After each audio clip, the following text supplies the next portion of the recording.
नमस्कार, आप सभी का स्वागत करती हूं भारत 24 पर। मैं हूं आपके साथ पूर्णिमा मिश्रा। शाम के 6 बज चुके हैं और वक्त है दहाड़ का। कश्मीर से लेकर कन्याकुमारी तक भारत माता के इस वंदन से आखिर किसे इनकार हो सकता है। लेकिन सवाल यह है कि देशभक्ति के गीत गाना, क्या इसे भी अब मजहब की कसौटी पर तोला जाएगा?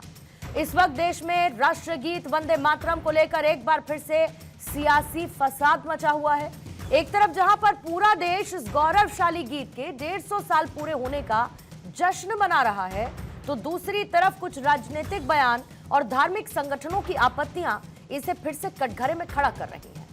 वंदे मातरम, जिसने हमारे स्वतंत्रता संग्राम को एक नई ऊर्जा दी, जो क्रांतिकारियों के होठों पर अंतिम शब्द के तौर पर थे, वो आज कुछ लोगों के लिए आपत्ति का विषय बन चुका है।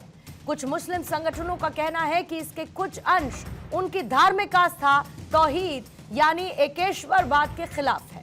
महाराष्ट्र से लेकर जम्मू कश्मीर तक स्कूलों में वंदे मातरम गायन को लेकर निर्देश आते हैं और फिर उसके बाद आपत्तियों का सिलसिला शुरू होता है। सवाल ये उठता है कि क्या राष्ट्रगीत गाना हमारी देशभक्ति को साबित करने का पैमाना बन चुका है?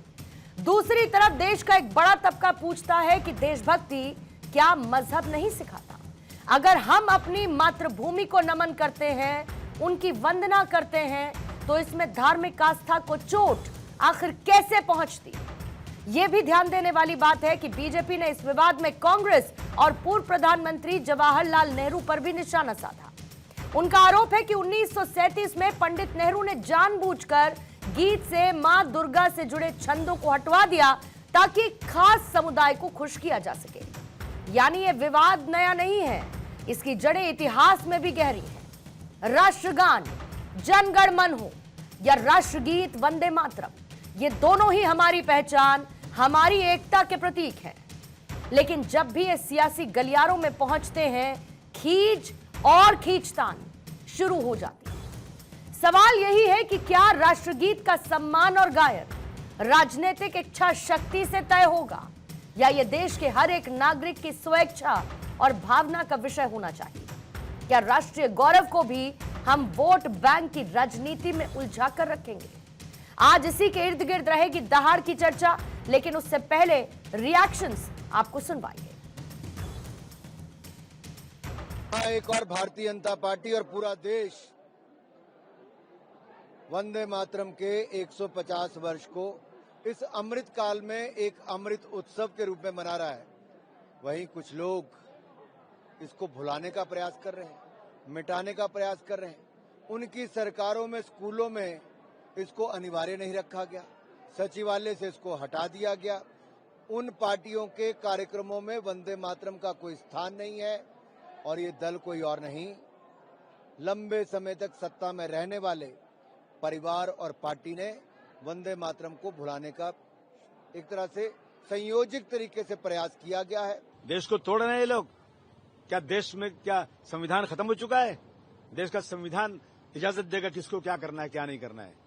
मैं किसी को मना नहीं करता हूँ, जिसको बोलना हो बोले ना, कौन मना कर रहा है? राजनीति ही की जा रही है, दूसरा कुछ नहीं है। राजनीति ही की जा रही है और कुछ नहीं। इनके पास कोई मुद्दा नहीं। ये लोग डेवलपमेंट नहीं कर रहे, देश को बर्बाद कर दिया इन्होंने। ये फैसला काबिना के जरिए नहीं हुआ है।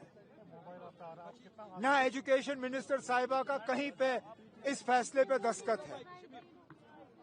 हमारे काम में दखल नहीं दिया जाना चाहिए।